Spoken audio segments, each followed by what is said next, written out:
You are listening to the Choose Your Struggle podcast, a member of the Shameless Podcast Network. Welcome to the Choose Your Struggle podcast. I'm your host, Jay Shifman.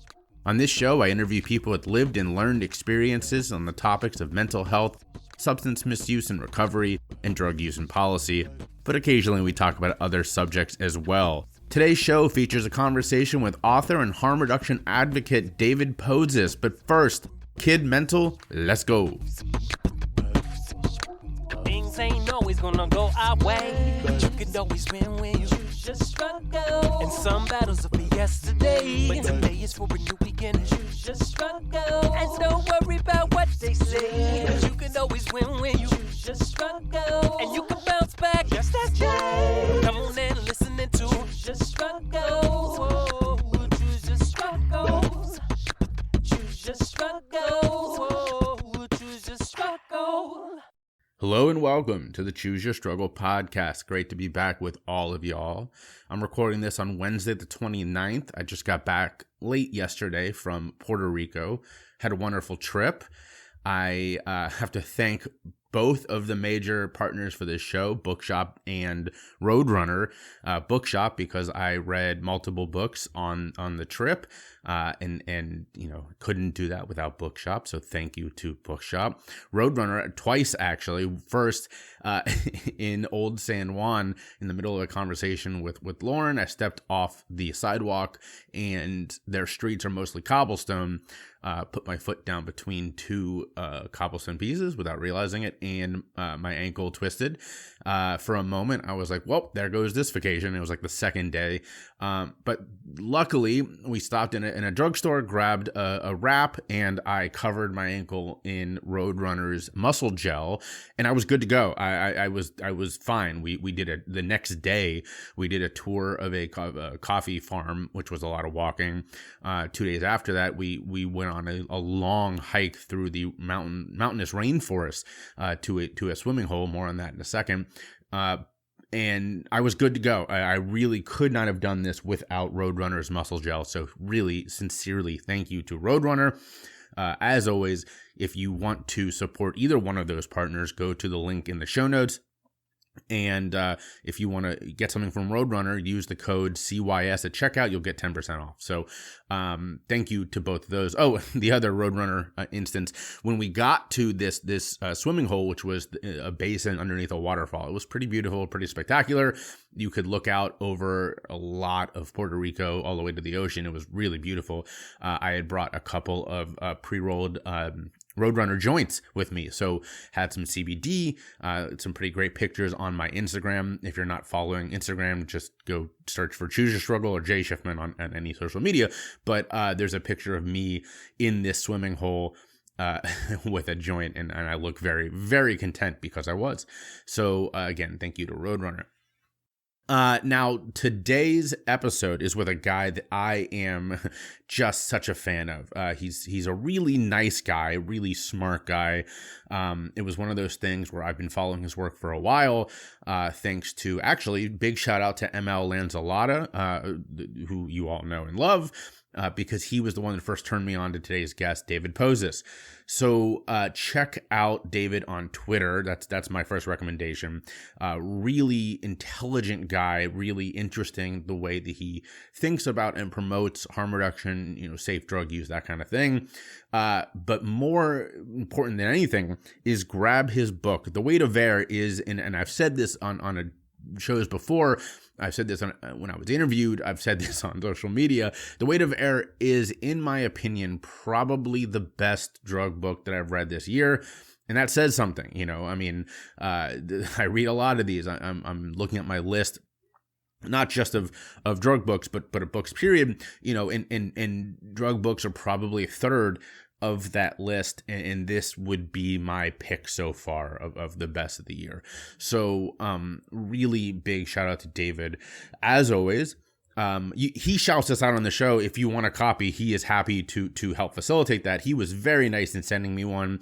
And so, as I always do when I interview an author, if you would like a copy free of charge, sorry, David, although he does promote also, hey, do whatever you got to do to get the book. So I will send you mine.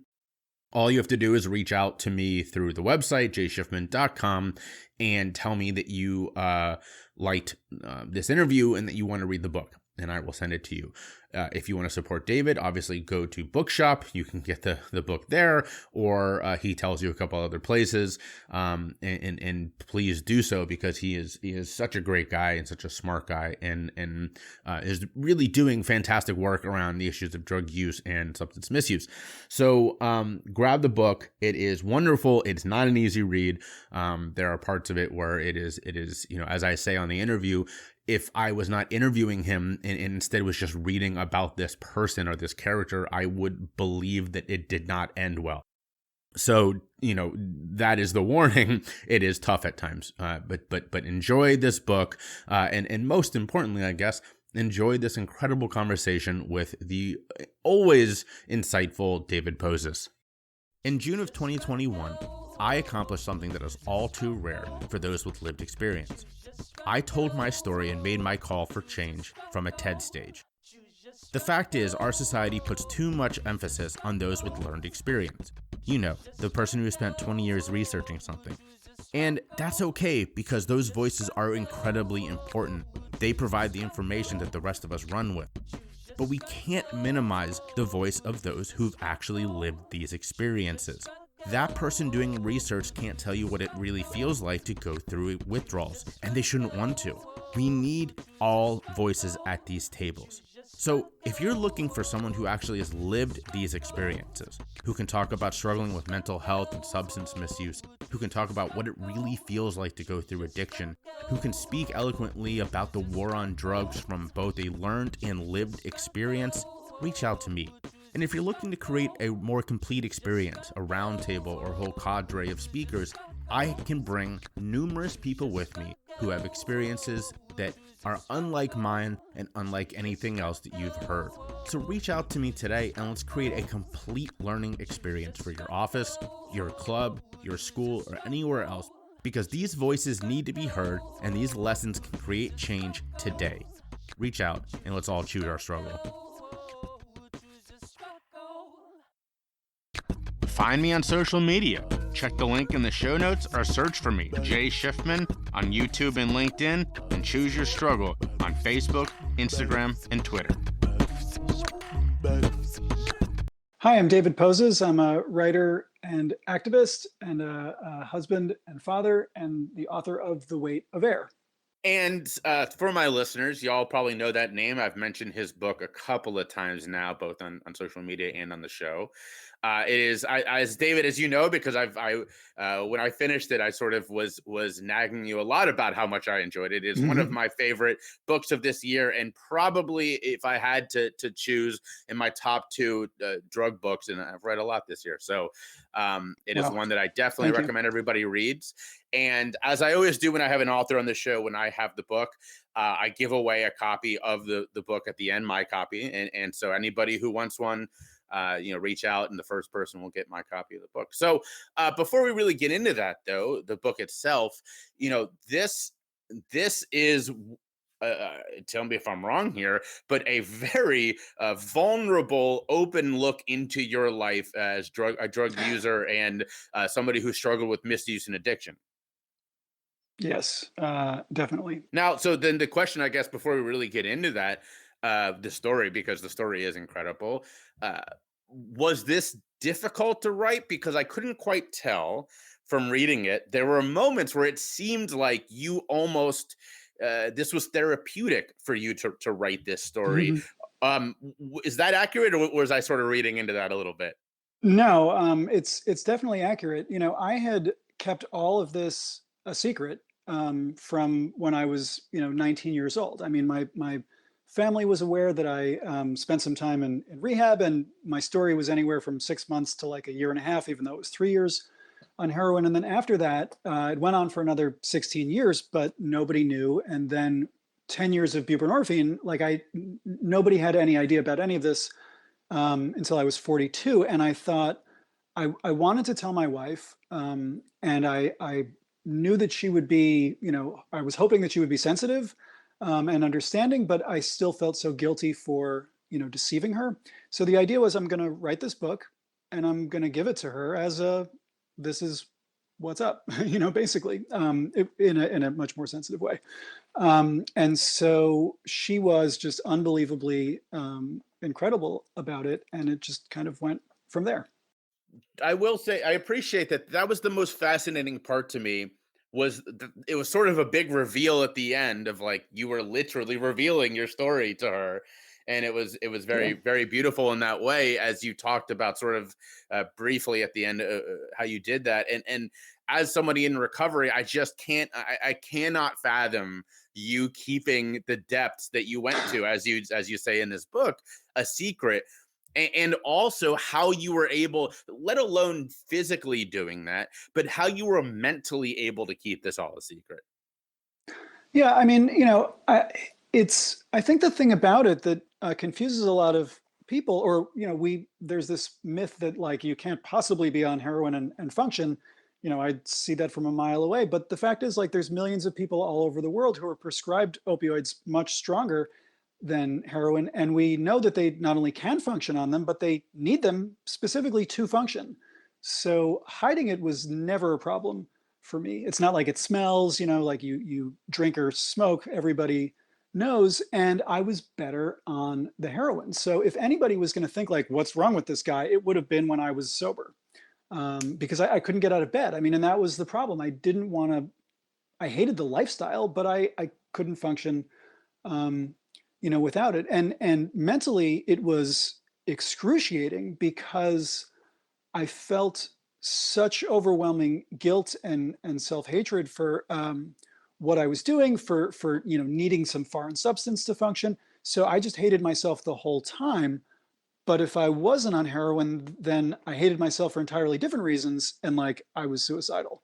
So it really it felt like heroin or suicide for a very long time, and I think I made the right choice. I would say that you made the right choice. I also I think that the hiding part that was so fascinating to me was more the lengths you were going to acquire the heroin, right? And of course, and as I mentioned before we started recording, that we'll talk about policy stuff towards the second half of the show. But some of those stories were, took me back to, wow, that there were people obviously I was around who were doing a lot of similar things. But man, the lengths you were going to get your supply was pretty absurd at times. Yeah, it was. I mean, the other thing that I found kind of funny at the time, like, I had this job in advertising, and I used to like shoot up in the bathroom at work all the time. And I walked into a meeting one day, like right after I had shot up, and I was wearing this white shirt, um, and there was blood collecting in my elbow, on the inside of my shirt, and I didn't see it. And somebody asked what it was, and like, without missing a beat, I said, "Oh, I just shot up in the bathroom." And everybody laughed. And then when I made up something about a doctor's appointment and taking blood or whatever, nobody questioned it. So I think and that was, I wasn't amused by that at the time. Like I felt terrible about it. But I wonder if I wanted to get caught, perhaps, because my system of acquiring the heroin, which I hadn't even thought about until somebody pointed it out to me recently, that I always put a middleman between myself and the dope, So like I couldn't go to, I mean, obviously there were exceptions, and certainly in the beginning of my career as a heroin addict, but I needed some kind of insulation, I guess. Well, and let's talk about the beginning a little bit. Not only do we not have time to cover the whole story, but I don't want to because I want people to read the book. But you started sort of your introduction to the party scene was, I think most teenagers would agree, pretty cool. I mean, you were sort of having a good time. Talk a little bit about that, because that was fascinating to me. Yeah. I mean, a friend, a very close friend who I turned out was on heroin, uh, took me to a Limelight in New York City, which used to be a pretty serious nightclub. And I met all of the club kids and Michael Alec, who was in charge of the club kids, and we got along really well. He hired me to be a promoter for Limelight USA and Tunnel, Peter Gation's clubs. And so, from the like at 16, I was having these massive parties and everybody wanted to be on my guest list and nobody had any idea that I was on drugs. I mean, like I got made fun of at high school parties for not drinking. So like the impression that different people had of me was just so hard to balance and really just kind of crazy. But I mean, those nightclubs in the 90s were really, really happening. And there's just nothing like them today. And the people were just, I mean, there's so many amazing people, and I'm still in touch with some of them today. And I think there is a too quick assumption that people would jump to if they don't know your story, to be like, oh, he was a club kid, of course but that really that connection wasn't your story. I mean, it wasn't that because you were a club kid you started. I mean, you were very clear about this in the book, which I loved, that for you heroin was filling a hole. It was making you feel better in a way that nothing else did. Yeah, I mean, I got to the clubs through Rob because Rob was the source for heroin. Like if Rob was on a bowling team, I would have gone bowling instead of going to the clubs.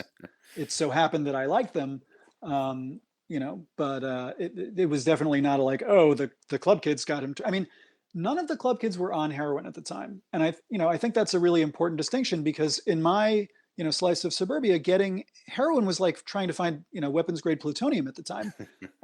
And, everything else was around. My friends were using, pot and alcohol. I mean, as garnishes for activities. And Rob, I had to, and you could get anything. People were offering, do you want to take some acid? Like all over the place. Heroin, I had to beg Rob for my first hit. It took like months of convincing him until I told him like, I'm going to jump off a roof if you don't do this.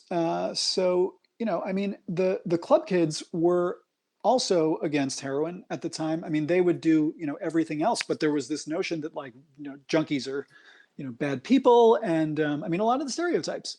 But then, Michael, we introduced him to heroin, and I mean, it was really sad to watch what happened to him. I mean, I visited him in jail throughout when he was there, and then when he got out, I mean, I talked to him just a few months before he died, and I had to put a wall between us because I knew that he was on heroin again, and I mean, I have one friend left from my heroin using days, Rob, and Michael was the last one other than Rob. He died on Christmas last year, and it was it was awful. Well, I'm very sorry for your loss, and that's sort of one of those things that a lot of people like us in this world that are pushing for more common sense and safe drug policy do have to balance our own experiences with losing people close to us and knowing how different it could be in a better environment, in a safer environment. And for you, there were times in your book where it almost sounded to me like if you hadn't had made it, if you weren't the one writing this, if someone else were writing your story, I would have believed that you would not have come out. There were some moments where it sounded like this may not end well. Right. You were lucky that you you had this self-awareness to recognize this at times, but also had, the opportunities, both mostly bad, but eventually good as well, to get a little bit of help. Yeah, I mean, I think at the time I thought I was being so careful. I mean, I had an access to clean needles, so that wasn't a problem. But I didn't know. I hadn't thought about the idea that like if my tolerance was like I shoot a bag of dope in the morning, that was that. I didn't think about the fact that like if I got one bag from this guy and one bag from that guy, Sure. I mean, I had a consistent source. But anytime I switched, like the problem today is that the same as then, not knowing what's actually in the bag. So the potency difference, if I had gotten a bag that was 10 times more potent than the last, I would be dead right now. And I didn't even think about that at the time. I thought like, oh, I'm being so careful. I'm only shooting, I'm shooting a bag of dope. So the lack of excess and my awareness of that, like I wasn't partying. I mean, I was just trying to feel good.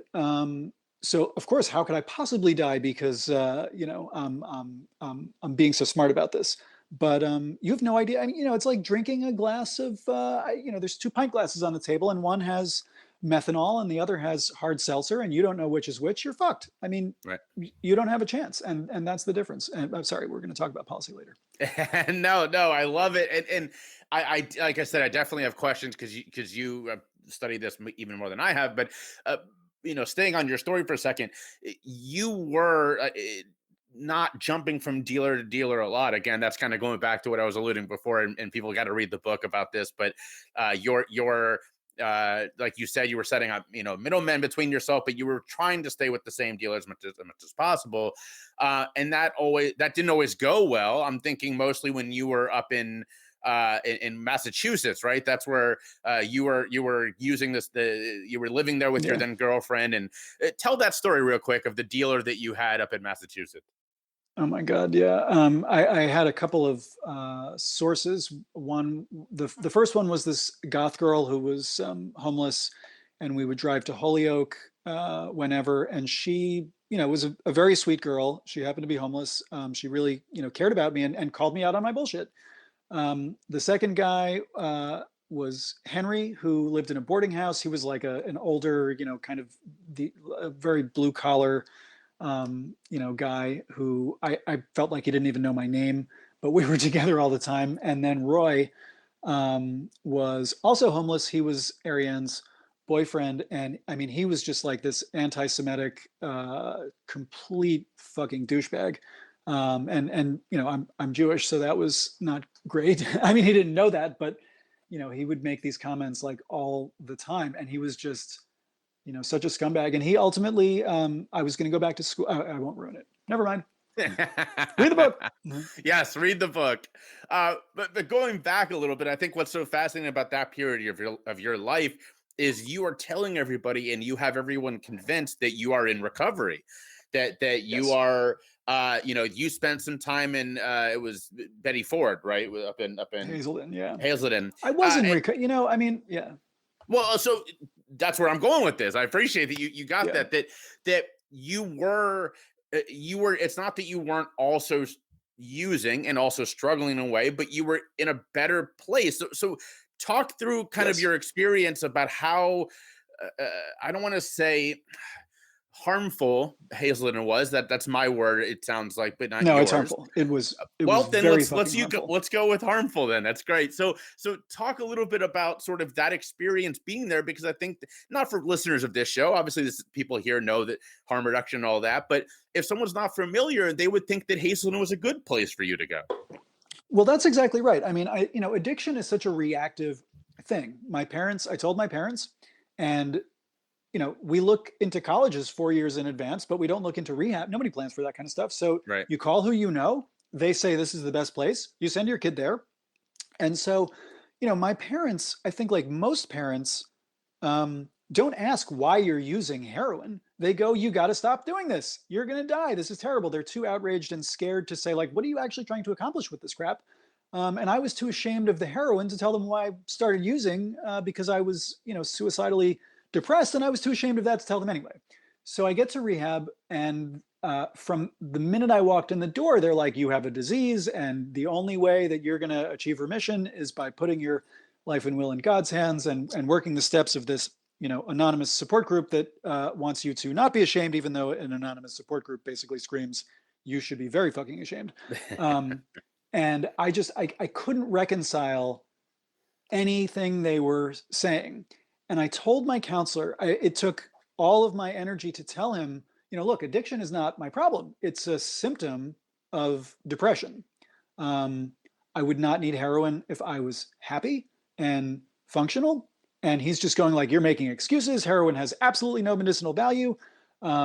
This is addict mentality, and rationalizing is, whatever. And it's like, look, my rationale was rational, and that's why I'm rationalizing, you just don't like it. But so he said depression is an excuse, and all of this kind of stuff, and addiction is the problem. And he told my mom that it's worth mentioning that I had smoked pot a handful of times. I got drunk once when I was 15. That's the only time I've been drunk in my life. So I'm not a person who goes out and does a whole bunch of stuff. I've never tried a hallucinogen. These guys knew that. So he told my mom that I am cross addicted and that she needs to get all of the booze and hand sanitizer out of the house because I'm going to be desperate enough for a high that I will abuse anything. And I'm like, I'm not I didn't have a prescription, but I was using heroin for its intended purpose. I was killing pain. I'm in pain. Opiate receptors regulate physical pain and emotional well-being. My emotional well-being was fucked up. Opioids flood your brain with dopamine and serotonin, and that's how the shit works. They don't, heroin doesn't know if I'm in physical pain or emotional pain or, whatever. So that derailed me in such a significant way that I didn't even realize at the time. But by telling my mom these things that were completely fucking insane, like if he's depressed, that's the sign that he's on heroin. So, which is the exact opposite. It's like saying, he's congested because he's using decongestants. So get him off those, things. And so being completely invalidated, I thought like, oh my God, maybe I am a drug addict. And when they talk about all the lying and the steps, it's like, I was ashamed. That's why I lied. I don't lie about other stuff. I lied about drugs because I'm not going to tell somebody, hey, I break the law every day and use this stuff called heroin that you think is terrible. And so, I feel like if that part was acknowledged by anyone at any point in time, and I've had this conversation with my mom, there's this automatic assumption of like, they're on drugs, they're lying, don't believe anything that they're saying. And so there was no outlet for me to get the kind of help that I needed. And all I knew was heroin. I'd been in therapy since I was 5. But I didn't, didn't feel like I could trust any therapist. The one shrink who I had told about the heroin was just like, you're a fucking asshole. And, so why am I going to do that? It's really, it's just so sad that we refuse to acknowledge what's actually going on. And then when you start using again, is it fair to say that because of that experience, you fought or you worked even harder to hide your use from other people? Yes, I think it's very fair to say that. I cobbled together stretches of sobriety. I say it went on for until I was 32, but I wasn't on heroin the whole time. I was off heroin much more than I was on it. Throughout that time. And it was really, I saw it as the same as, you've got chronic back pain and you have a flare up. So you need your painkillers. And that's really what it was. I had no way, I had no tools. There was nothing I could do about it. That was all I knew. And I hated myself for it. Now, obviously, we want everyone to go out and buy the book, so we'll skip over lots of stuff in here. We'll make this story a little bit shorter. We want them to read the book. I don't, steal it if they want to. I don't. This is not sure. A.B. Hoffman, go steal this book. That's fine. I'll send you a copy. Yeah. So, but you eventually enter another stage of recovery because, as we said earlier, you had already entered sort of one when you decided that. Well, I'll let you tell it. What really finally made you realize you didn't want to use anymore? Yeah, so when I thought about this after I said I was recovering, that I hadn't actually begun to recover. My point was like I was trying to heal myself. Sure. What happened was I don't want to give away a surprise, but I have kids. Maybe you'd know that if you looked me up before or read the back of the book. But so when my daughter was born, I had been sober for a few months at that point. And that was like my last major, relapse. And I thought when the minute I met her, I was just like, there's no fucking way I'm using drugs again. I'm just not. And I felt it in my bones. But the problem is wanting something you can't will that kind of shit to happen in spite of, what AA might tell you. God was not going to, I had pissed him off so much anyway. So like God was like, fuck you. You never played backgammon with me. So Ruby was born and I started to feel when she was like a year old, I just fell into this black hole of depression. And I knew what I needed, but I didn't want to, open that door again. And when I did, it was very short-lived and horrifying enough to know that I needed to do something about it. And the whole time after Hazelden, that entire period, I thought about methadone all the time, but I couldn't go to a clinic every day because nobody knew about any of this stuff. So that was not even an option. I knew about buprenorphine before I even tried heroin because Rob was participated in clinical trials in New York City before buprenorphine was even available. So I ran into him at some point, like shortly after this relapse, and he was like, "I told you to get on buprenorphine, 25 years ago, or however long ago it was." And I didn't. I knew that it was. I thought it was only for withdrawal. I didn't realize that it was also a maintenance drug. And so I called, every buprenorphine doctor around, and nobody wants to see you nobody can see you if your pee is clean, if there's no drugs in your system. And I begged the last guy, like, look, if I have to go out and score in order to see you, I'm not coming to see you, and I'm gonna fucking die, and you don't want my blood on your hands. So that happened, and when the first tablets, dissolved under my tongue, and however long it took for it to, kick in, I knew, like in a split second, that I found the solution. It was as obvious as heroin from the first hit. That feeling of like, this is what you need. So, there was no doubt in my mind that was the answer. And I think the thing is, for me, like feeling like I'm, thrashing around in the middle of the ocean and I'm drowning, and I'm singularly focused on not drowning. The buprenorphine was like a lifeboat, and that really changed the entire focus and trajectory of my life. Like I was, no longer, struggling to survive. I was able to live. So I started seeing a therapist again, and that's really when I started to recover. And also, at Hazelden, they used sobriety and recovery, so they were interchangeable. Sobriety is the answer. And what's so fucked up about that is, like, if addiction, the medical physical condition of, I'm using all this heroin, if I stop, I'm going to get sick. I stop, I go through the misery of withdrawal. A couple of weeks later, a few days later, however long it takes for you to have some semblance of normalcy, you're no longer addicted to heroin, right? So your sobriety cured your addiction, but the compulsion to use heroin doesn't go away because you're sober. And there are all these studies about the your neurotransmitters and the plasticity of how everything is wired in your brain, and very significant dysfunctional activity being observed after very long periods of abstinence. And so I knew that that I wouldn't have been able to unpack the emotional baggage that led to the compulsion to use drugs without buprenorphine. So I mean, I really could give less than a fractional fuck if it invalidates my sobriety, because that's not, I mean, like, if you think about it, everybody says, oh, sobriety is the answer. Sobriety is the end all be all. And it's like, if your compulsive drug use is a mental health disorder, right? So if you're one of those people who, like, I have to, like, turn the key 1,000 times or else my cat's going to die kind of people, not turning the key, you're abstinent, but you still want to turn the key. You still think your cat's going to die. Like, all of those thoughts don't go away because you're sober. So, like, sobriety is hard because it's not the fucking answer. And I don't understand all of this bravado of, like, I'm white knuckling it and you need to, whatever. It's like, fuck that. I haven't suffered as much as other people, but, like, I only have my own perspective. And if I can choose to not suffer, I'm going to choose that 100% of the time. And for a very long time, I was ashamed of that.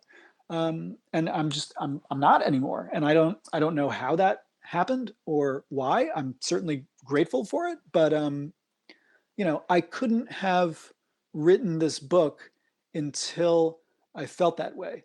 And when I talk to people and they're like, oh my God, you're so brave and courageous, it is the exact opposite of bravery and courage.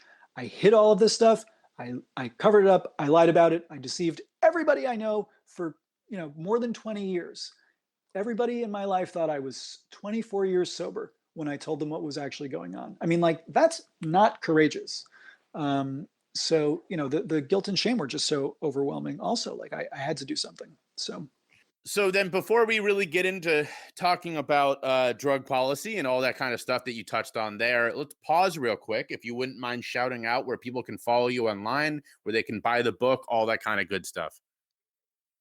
Okay. You can buy the book at any bookstore or Amazon. You can get signed copies at splitrockbooks.com. It's my local bookstore. I would feel better about you buying it from them than giving Jeff Bezos more money. Twitter, I'm on Twitter all the time. I try to be on Instagram more often. I could definitely use more Instagram friends. So, that would be great. My website is davidposes.com. I'm on Facebook. I'm david.poses and davidposes.author. I've written a bunch of articles and have other stuff going on that's on my website. Yeah, I guess that's it. The Choose Your Struggle podcast has been so lucky to have numerous truly change-making authors on this show. From Adi Jaffe to Emily Dufton, we have been blessed by hearing them speak, and now it's time to grab their works. Now, you could go to Amazon if you wanted to shop online, but let's be honest, that's not the right choice. So I'm going to invite you to head over to my partner, Bookshop. If you go to bookshop.org/shop/CYS, again, that's bookshop.org/shop/CYS, you're going to find all of your favorite books and you're going to support the podcast in the process. But that's not even the best part. Bookshop has an incredible program that allows you to select your favorite mom and pop or neighborhood bookstore, and they will give them some of the proceeds from your order. Now, living here in Philly, that's been a really hard choice because we have fantastic bookstores all over, but I selected Harriet, which is a truly wonderful Black-owned bookstore in Northern Philly. I love it. My wife loves it. We go there as much as we can.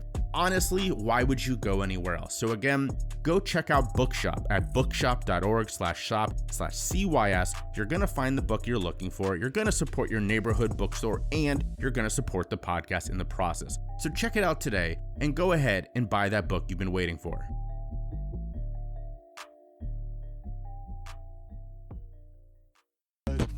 Thanks for sharing the podcast with your friends. If you're listening on Apple, please rate and review or check out the review link in the show notes. And don't forget to subscribe wherever you get your podcasts. So I appreciate that you touched on the buprenorphine piece because a lot of people, that's still new to some people who are not as familiar with this scene. And you sort of, you touched on that you had a friend who really was sort of hip to the game before it was really taken off. For those who aren't as aware, talk a little bit about when did buprenorphine really come on the scene and talk about being one of the early adopters, so to say. Yeah, buprenorphine, I believe it was available a little bit before the Drug Act of 2000. And the idea, buprenorphine had existed since 1969. But in order to be sold in the United States, our lawmakers said it had to be completely abuse-proof because these fucking junkies are all a bunch of lying, degenerates. So they added the Narcan, which doesn't actually affect you unless you shoot it. So the Drug Act that passed mandated that doctors have an X waiver in order to prescribe it, and they can only treat 125 patients at a time. So buprenorphine, a partial agonist, which means it's nowhere, people say, oh, it's just as bad as heroin. Ask for buprenorphine after your next fucking hip replacement surgery and let me know how that goes. Every doctor can prescribe any opioid. They can prescribe fentanyl. They can prescribe lethal amounts of fentanyl, pharmaceutical fentanyl, if they want to, but 7% of doctors, until very recent change, had the X waiver to prescribe buprenorphine. So the drugs that, it's mind-boggling to me that the antidote is less accessible than the problem. And so recently when I think Biden changed the rules so that any physician can prescribe buprenorphine to 10 patients, which sounds like a really good idea until you think about the fact that like doctors specialize in things. So I'm going to knock on some plastic surgeon's door and go, hey, you can prescribe buprenorphine, give it to me. Who knows if he wants to? Probably not, or she wants to. But either way, that doesn't make them qualified to, treat you. It just means they can write the prescription. And for some people, that's enough. But I mean, you hear some very fucked up things that go on out in the world. I mean, buprenorphine is great because you can get it from your pharmacy in 30-day supply, unlike a methadone clinic, which doesn't trust you and all like that. And I'm hearing from so many people who went to a buprenorphine clinic that made them come in every day to get their dose, which is just completely fucking insane. I mean, we want your life to get back to normal. Yeah, that's really normal. And so, tons of people are buying diverted buprenorphine, in the illicitly, and that's actually totally fine because it's counterfeit proof. The packaging that each individual film comes in, nobody is going to replicate that. It would cost a fucking fortune. And even if they did, who's buying buprenorphine to get high? Like we have fentanyl and we've spent billions of dollars to replicate this fake packaging of buprenorphine that nobody is going to care about if we have, the other drugs. I mean, there obviously there are some people who are, so anybody who's using it is using it for its intended purpose, whether they're getting it illegally or not. And it's like, I always have extra buprenorphine, and I think it's horrifying that, like, if you needed buprenorphine right now and you couldn't get it, which is very likely because I'm very lucky, which is very fucked up that I should even be lucky enough to get something when there's a national health emergency of overdose.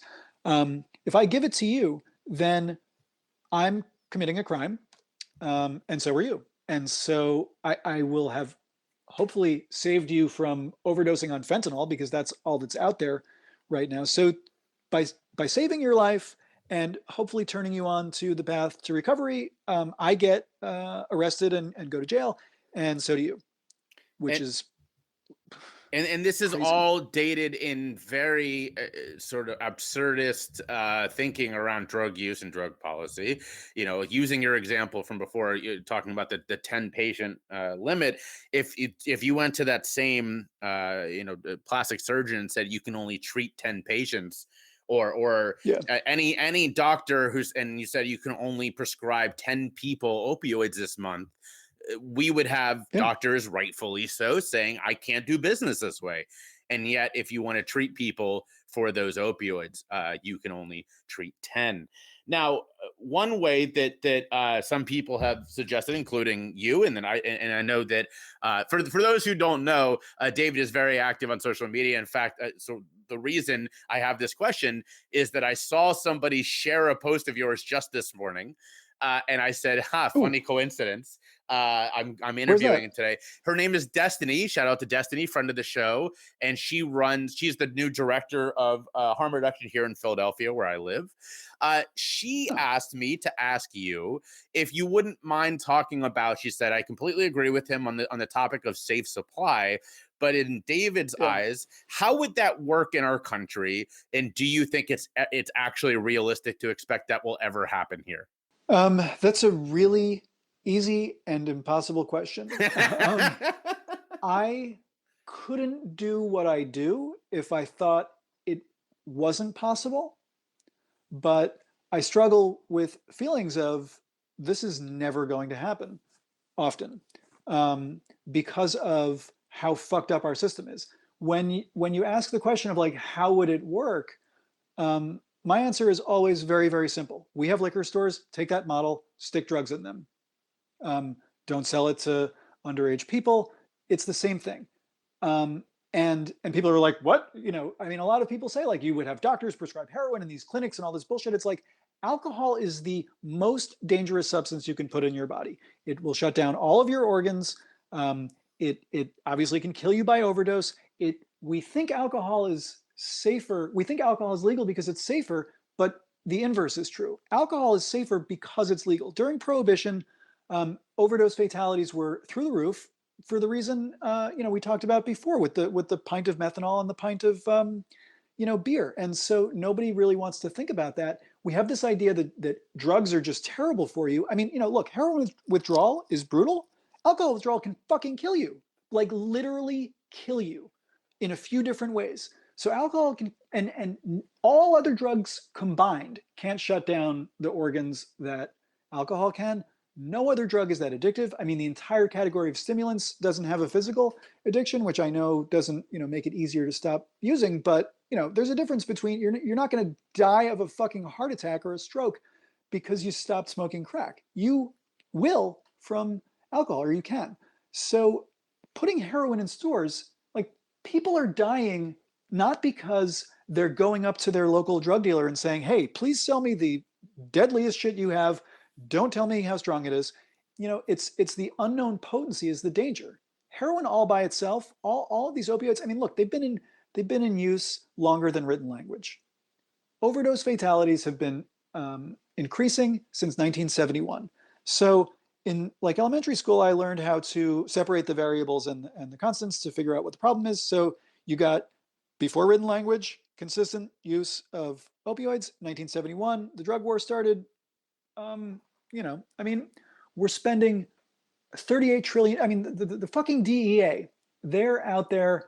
They can't stop the toxic drugs that are going to kill. They're killing people. They can't get rid of that stuff. They can, and so they're killing people that way.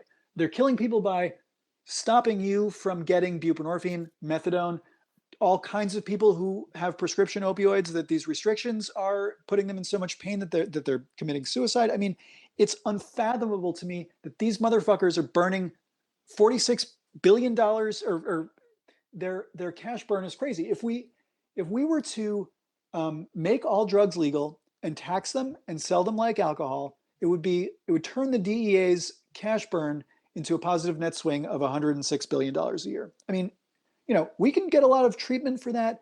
People who want to use drugs are going to use drugs. I mean, like alcohol, people get into bar fights, people drive into trees, all kinds of bad shit happens with alcohol. We're seeing what happens with pot right now. I mean, I think anybody who's smoked pot knows that you don't get into a bar fight when you're on pot. And all of these bullshit rumors about like crime and people are violent and all that stuff. Like, yeah, people are, I mean, there are definitely, people who snort a bunch of cocaine and then they get a little, more, I don't know. I mean, I don't want to say violent. It brings out, every drug affects us differently. And we know that, and we learn that in elementary school in drug prevention assemblies. And yet we grow up and we hear a drug is a drug is a drug. They're all the same thing. They're all bad. It's all recreational. And that really invalidates the reason that people use drugs. And I did that too. I mean, for years I went around saying like, oh, heroin, it's pure evil and it steals your soul. And it's like, every time I said that, I invalidated my fucking reason for using it. Because if that was true, what am I, a moron? Like, why am I doing something that's going to, sabotage my soul and all that kind of stuff? So it's this profound misunderstanding and misinformation. And people, I mean, my mom, I think, is more aware of what's actually going on than, your average person. But it's very hard to have these conversations with her because the minute drugs come up, she just kind of loses her mind. And I think that happens to a lot of people. Like a couple of years ago, she said, I really wish that you could have just found a good antidepressant, because I tried all these antidepressants and I'm one of the 49% of depressed people who are unresponsive to antidepressants. And I said, I did. And she was like, well, then what happened? Did you not take it every day? Because I would have called you every day and reminded you. I said, no, that wasn't it. And she said, well, I don't understand why you wouldn't be taking it. If you found something that works, like, you're out of your mind not to take it. What's the problem? Like, it's heroin. And she's going like, that's not, she's like outraged and mad. And it's like, I said to her, I didn't have like nothing, I didn't go to jail, like nothing, bad happened. And that. You were unaware the whole time that I was on it. So if heroin was spelled and pronounced the same as Prozac, this wouldn't be an issue for you. You don't have a problem with heroin. You have a problem with the way it's spelled. And the stigma around it, the stigma around some drugs and others. Yes, it is all absurd. So let's finish though on a positive that in this section. Yeah. What is it that makes you hopeful as we move in a new direction? Is it Yeah. what we're seeing with cannabis? I mean, what is it that gives you hope? It's really, I mean, it's a combination of things. It's what we're seeing with cannabis. It's what we saw last year during the election. The only things that passed with overwhelming bipartisan support were legalization bills. I mean, we saw what happened in Oregon. The problem is, I think a lot of people think decriminalization is the answer. Decriminalization ends criminal penalties, right? So you buy a bag of heroin, you're holding it, the cops can't arrest you, and then you go home and you have no fucking idea what's in the bag, so you die of an overdose. The drugs need to be replaced. I mean, definitely no criminal penalties, but yeah. So I mean, I feel like people are becoming more aware. Like, there's definitely a shift in sentiment. I had a conversation with a friend who used to be a cop, and he's the only cop I've ever gotten along with, and we've been very close friends for a long time. And he said something about how, like, the world that we live in, like, who would have thought that I'm I'm seen it like the former heroin user is the honest beacon of honesty and truth, and everybody hates the police. you know so the tables have really turned. And I think also with the George Floyd, that put a very bright spotlight on how racist the drug war is. I mean, I've certainly always known that. You look up any illegal drug, every drug that's illegal in the United States, and there is a racist catalyst that is so fucking clear why the drug is illegal. So people are aware of that also. I mean, the John Ehrlichman interview, he was Nixon's not chief of staff, but something like that. And he says, like, of course we lied about the drugs. We were trying to take down, anti-war sentiment, and we thought that we would, we could arrest all the blacks and associate them with heroin. It's always some kind of racist stereotype association game.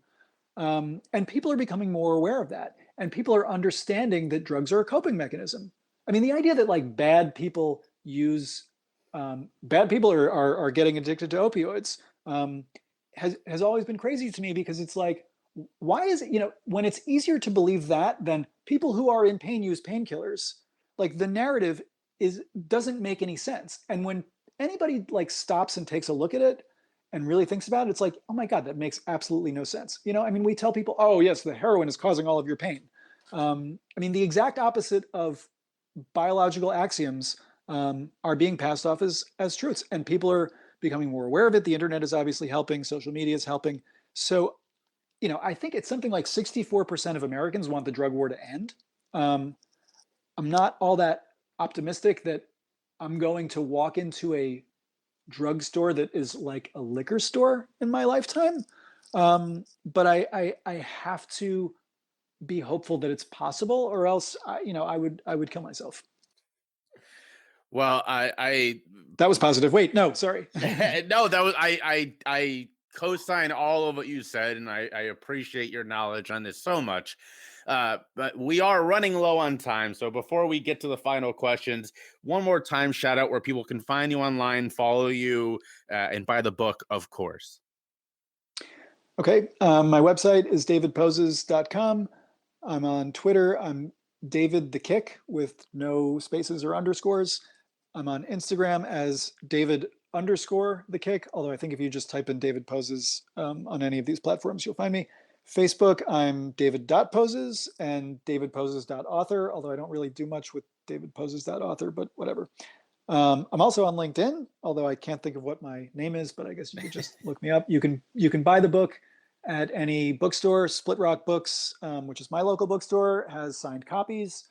You can also just show up at my house and I'll sign your copy. I'll send you a signed copy. You can, certainly buy it on Amazon if you want. I would feel better if you didn't. I really don't care if you buy the book. I hope that you read it. That's what matters. So, steal it or whatever. I'll send you a copy.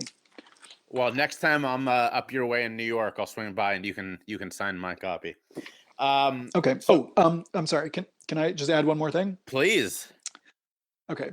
I hate asking for shit, but as a not famous author, I like Amazon reviews, Goodreads reviews, social media mentions. All of that stuff is so fucking important. And I hate asking because it sounds like, oh, he just wants to sell more books. I mean, I'll send you a book, read it. If you like it, put a thing on anywhere and I'll be your best friend forever. And please tell anyone you know to do that too. And I can tell you, as someone who did leave a good review, David was very kind about it. So yes, please do that. So we always finish with the same two questions. The first of which is not just during the pandemic, but what self-care habits work for you? Definitely accepting that I'm going to be on buprenorphine forever, or, if one day I decide I don't need it, that's fine. But coming to terms with that and being able to look at it as no different than glasses. I have crappy vision. If I don't wear glasses, it's a problem. I'm in therapy once a week. I play a bunch of guitars and banjos and stuff. I'm kind of terrible at it, but that's cool. I listen to lots of different kinds of music. I write. I mean, I had written a bunch of novels and short stories before this book, but I have a very acute fear of failuritis, so I didn't share them with anybody. And that's, I mean, I spend time with my kids. Like that my kids are the single most important thing in my life. And I know that sounds like cliche, but it's true. I mean, I'm the primary parent, and that's really, my world revolves around them. Love it. And the final one we always finish with, thank you for all that, is we've now spent the last almost 50 minutes hearing why you're amazing. We should be following all you do, but this is your chance to shout out some other people that you follow, whether it's, people on social media or what are you reading, watching, listening to, anything like that. Yeah. There's so many amazing people, and I definitely don't think of myself. I mean, I hate talking about this, my own stuff, because I feel like such a douchebag. Amy Dresner is, I couldn't be more crazy about her. My Fair Junkie is a book that really, really moved me. I can't relate to any of her story, but it was really, I can't recommend that book more highly. Maya Salovitz, I've admired and respected her for a very long time. I'm crazy about Johan Hari. I mean, basically any of the people that blurbed my book because I love them and love their books. So I asked them for a blurb. But I got to be friendly with all of them, and I mean, they're all great. I don't watch TV, so I couldn't recommend any TV shows. I mean, lately I've been reading. I mean, right now I started Night Bitch by I can't think of her name. That has nothing to do with drugs. And Nausea by Jean-Paul Sartre, which I've probably read a billion times before. But I mean, that really captures the essence of depression for me, and there's no drugs in it. So yeah, I listen to a ton of music. I Radiohead, OK Computer is very prominently featured in the book, and that's still my favorite. I mean, you just can't beat them. I don't know that you can go more than, let's say, 10 pages without a reference to OK Computer in your book. It's yes. Once it comes out. Yeah, right. It's basically a character in the book. It totally is. Yeah. David, thank you so much for the time. It was really fantastic to finally get a chance to talk to you. Thank you so much. I hope I didn't ramble. Hey y'all, it's me, your host. I'm sorry to interrupt what I'm sure is a fantastic episode of the podcast, but I have to give a quick shout out to my partner, Roadrunner CBD. They have been working with me for a while now, and I just love their products. They have everything from tinctures to muscle gels, and all of them are fantastic. I rub the muscle gel on my legs before I run, and they keep me feeling pretty good, which is saying something. So check out Roadrunner today at their website, www.roadrunnercbd.com/ref, REF/CYS. Again, that's roadrunnercbd.com/ref/CYS, and use the code CYS at checkout to let them know that I sent you and get 10% off. Trust me, you're gonna love this. I've sent some of their products to a couple different people, and they've all become repeat customers. So check it out today, and don't forget to let them know that Choose Your Struggle sent you. subscribe to my Patreon for behind-the-scenes looks at the podcast, sneak peeks, and bonus data. You'll also get a discount on Choose Your Struggle merch. Find it at patreon.com/chooseyourstruggle. All right, we've come to the end of another episode of the Choose Your Struggle podcast. Thank you so much for tuning in. I hope you enjoyed that conversation with David. I said this on the way in, but I just find him so insightful. His Twitter and his Instagram are both two that I check regularly. And as I mentioned earlier, huge shout out to ML for turning me on to David in the first place, but also, I'll log into Twitter and it'll be like, the first thing I see is his post, because there's a bunch of people on my timeline that are big David Poses fans, but also ML is always liking his stuff and sharing his stuff. So thank you, ML, and thank you to David for being such an incredible guy and writing, probably, like I said before, my favorite book so far this year on the subject of drug use, and really just being a force for good in our community. So thank you, David. Now, your card today, we're going to use the Train Your Brain card deck, 100 Techniques to Heal Trauma and Build Resiliency by Dr. Jennifer Sweeten. Thank you, Dr. Sweeten. Here's your card. View from a car. When you are a passenger in a car driving on the highway, everything you see outside your window passes very quickly. By the time you process what you've seen, it's gone into the past and you're seeing new images. Whenever you experience images of distressing memories, imagine viewing these images in quick succession as if you're looking at them from your car window. Remind yourself that as soon as you see these images, they are gone. Imagine driving far away from the window, separating you from these images, making them feel more distant and less distressing. That's a great card, great point, and a great technique. Actually, right now, Lauren and I are reading a wonderful book together. We've decided this is something we want to do more of, is sort of doing our own book club, just the two of us. And one of the points in this book, because it's sort of about self and identity and embracing sort of, your whole being, I guess is a good way to put it, is this point that we like to give our thoughts more weight than they deserve. And this is something I've talked about before. I've talked about it I just did an interview 2 weeks ago about this. As a guy with OCD, this is something I had to learn because, and this could be a whole topic on itself, but one of the things about OCD is that we focus on the compulsions, but the compulsions come from the obsessions. And so the obsessions are really the more important piece there. And the reason we have these compulsions is that our brains are giving these obsessive thoughts, more weight than they deserve. And so a technique or just a tip that therapists and other people smarter on this than I am really work with people like me and others who struggle with OCD on is taking the weight away from our thoughts, and really helping us remember that thoughts are not, they're not our choices. They're not our actions. And so I love this idea of viewing it as you would from a car and creating distance. That's a great tip. Now, before I get to your good egg, I want to shout out something that I did on Instagram. I completely forgot to do this in the intro. I'll probably mention it again on Monday, but huge thank you to everybody buying merch. I bought some because Ryan has been killing it with these designs, guys. I mean, these are awesome. If you haven't checked it out yet, go to the website, jshifman.com, and go to the shop page, or just go to the link in the show notes. Some of them are just so cool. Things I've said on the show, themes and branding from just Choose Your Struggle as a whole. And y'all are responding. I posted this on Instagram. Just such a huge thank you. Every time someone buys something, I get an email, and I love getting those emails. Ryan is delighted that y'all are loving his designs, and you should. I mean, they're incredible. He's done a great job. So please keep checking out the merch, and more than anything, just thank you. I really appreciate it.